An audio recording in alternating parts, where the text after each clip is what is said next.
اصل مقصد لوگ نہیں جانتے۔ اس کی صرف یہ کہ اللہ جو عظیم کتاب ہمارے ہاتھوں میں دی ہے، اس کتاب کو ہم نے ریشمی رومال میں لپیٹ کر طاقوں میں رکھ دیا۔ ہم اس کو کبھی کبھی تبرک کے خاطر پڑھ لیتے ہیں، یا کوئی جب بیمار ہو جاتا ہے تب پڑھتے ہیں۔ نانی یا ابا اماں کا انتقال کا وقت قریب ہوتا ہے تو حافظ صاحب کو بلوا کر سورہ یاسین پڑھوا لیتے ہیں۔ قرآن کا نزول اس لیے نہیں ہوا کہ لوگوں کو آسانی سے جان نکل جانے کے لیے پڑھا جائے۔ دوستو، یہ تو کتاب ہدایت ہے۔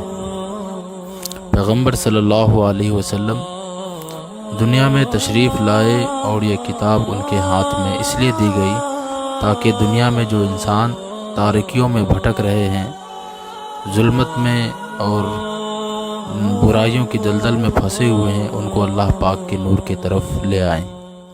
قرآن کریم کے اندر ارشاد ہے کہ تخرج الناس من الظلمات الی النور،